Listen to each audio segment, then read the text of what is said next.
Okay, we're on. Let's do this. What's up, guys? Nick Von Rupp here. Thank you so much for the support all through this year. It's been an incredible year. Let's recap of what happened this year. We started off the year with Nazaré, the crazy left. Indonesia was amazing. And coming back to Nazaré and Scotland. It's been an incredible year. And right now, I want to bring you guys the best moments. Let's go.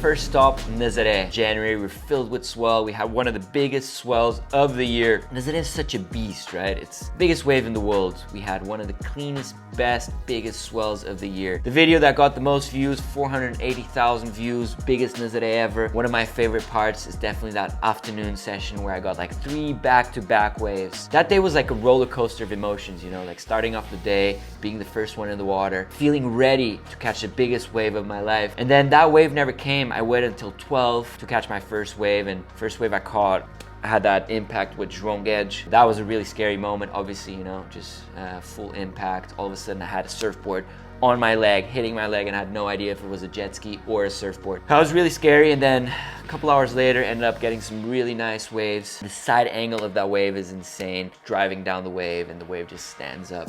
You can really see the dimension of the wave. That was amazing. Nazaré, I love you. It's been great. Okay, next up, the big left in Portugal, my favorite wave in the world. I mean, after getting the job done at Nazaré, I really like to get barreled as well. So we had like a couple swells back to back at my favorite left in the world. But that left is that kind of wave that looks really easy, but it's a beast of the wave, you know, it's such a heavy wave. You know, some of the best barrels of my life. Obviously the conditions were very good, but I feel like my board choice was also really good for the waves. It was first time I was riding Ghost out there, and just to paddle the way, it just angled down the wave, and the way I was able to pump through those barrels. Obviously the characteristic coming out with a big claim, arms in the air. I do that all the time when I'm stoked, and that was definitely one of my best sessions of the year. Just surfing that crazy left in Portugal. Breaks very rarely, but when it breaks, it's just insane. Next up, Indonesia. Going into summer, I wasn't too sure where I wanted to go for summer because cases were bumping up in Indonesia. We rocked up into a 5-day quarantine. Cases were pumping up. A mandatory vaccine was obligated, so we just rocked up into Indonesia in total mess. But after completing the 5-day quarantine, we were free, and all of a sudden, all these swells started lining up. It was like right place, right time. We went straight to Desert Point. Desert Point is, you know, just the ideal wave. It's perfect, you know, rocking up in the morning and watching that perfect left-hand barrel just grooming, not many people around. I actually got bit by a tomcat. The thing bit me and my face got really inflamed, and I had like this weird thing coming down my face. So that was pretty scary. I remember everyone was staring at me like, what the hell is on your face? My eye was swelling up, and most of the people would have gone straight to hospital, but you know, like that was the first swell of the season in Indonesia, and I didn't want to miss it. So only if I lost my sight, I was gonna go to hospital. That session was insane. We had some crazy barrels. What stood out during that session was definitely the afternoon session barrels. It was like 6 foot, as good as it gets. It was good for turns,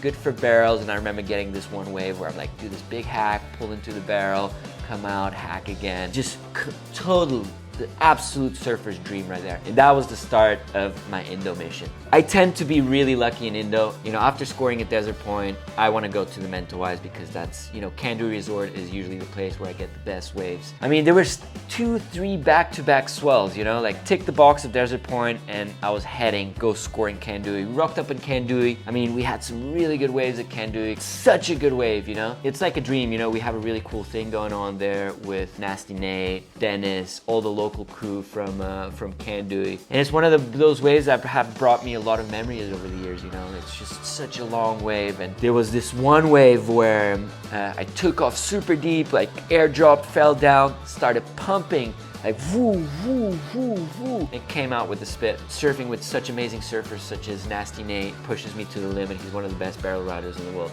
We were staying in Mentawais and no boats were running, you know, like it's such a unique time to be in the Mentawais. So, you know, let's go elsewhere, you know, like the swell wasn't looking that good for Ken doing the waves around there. And you know what? Greenbush is really good on a south swell. So we got on a boat, we got on a sailing boat and headed down to Greenbush. That was an amazing trip. And usually when you're on a charter boat, you are dependent of people that are on the charter boat and the charter boat. We went with Greg on his own sailing boat and just sailed down the Mentawais. Surfed macaronis, surfed Greenbush, absolutely scored in Greenbush. I mean, that session at Big Greenbush was probably the session of my life, you know, like rocking up there, 10-foot waves just like unfolding on the reef. It was so brutal. Some of the best waves I've ever seen, and the boys ripped, you know, like it was insane. It was a crazy session. What can I say about Greenbush? I mean, Greenbush is in my heart, you know. I had my orange t-shirt I'd kept for 4 years. I decided to pull it out on that day. I knew it was going to be a special session, you know. It was 10, 12 foot, not many people in the water. Any set that came through, we could have had it. And we just went for it, you know, like back to back. I had a couple wipeouts, fell on some nasty waves, and you know, that anger was building up, like fuck, you know, I need to make one of these waves. So I paddled for it, I dropped down, like almost fell backwards. I managed to pull up, and I pulled up so high, come out and do my characteristic, you know, like claim. That day I was riding a 6.0. I think I should have ridden a bigger board. If I would have ridden like a 6.4, would have been ideal. 6.0 is a little bit small for 10 to 12 foot condition. And that was one of the best sessions of my life. Another really interesting session we had was macaronis. I mean, macaronis is, you know, not the heaviest wave in the world. It's probably the most user-friendly for any level of surfer.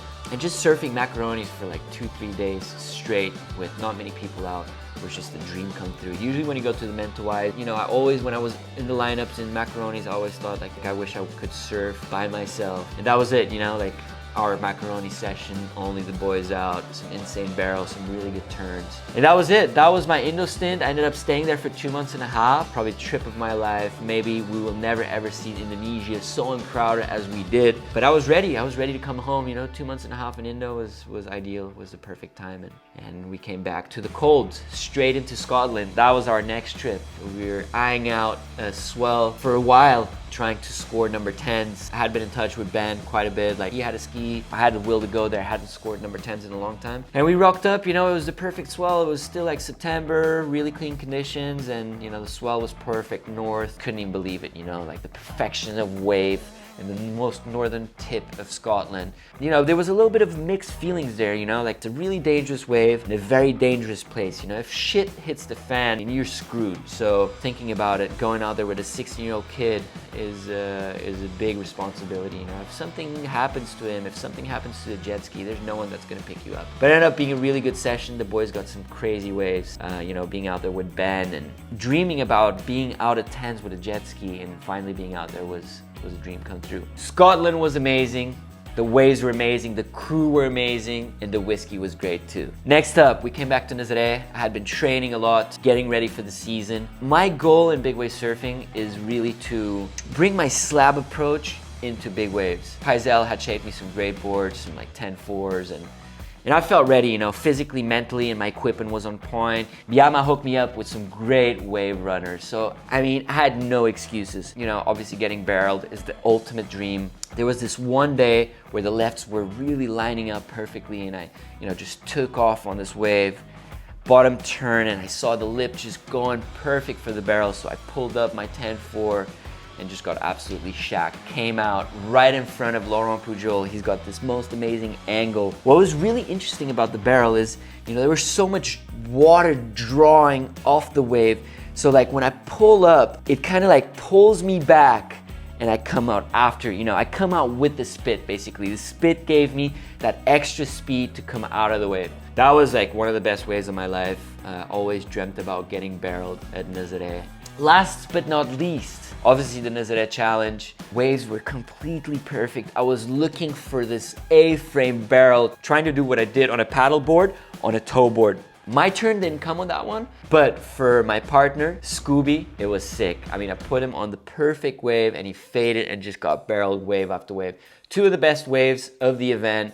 Obviously it wasn't me, but you know, sharing that with my partner was an amazing experience. And that's it, guys. 2021 has come to an end. Looking forward for 2022. What are my dreams for this year? I mean, I want to ride the biggest wave I have ever ridden on a towboard at Nazaré. That's my goal. I want to ride huge conditions in Nazaré, break a world record. That's what I've been training for. That's what I'm tuning my equipment for. I want to keep on getting barreled. I want to go to Chopu, get barreled at Chopu. I want to go to Shipstern, and I want to keep progressing my paddling skills, you know, waves like Jaws. I want to get barreled on my backhand. I want to keep, you know, I want to go back to Mavericks and get barreled on my forehand. So those are the goals, you know, and keep progressing, keep training, keep positive, and keeping your guys entertained with some great YouTube Von Froth action. Guys, thank you so much for your support. You guys have been amazing throughout this year.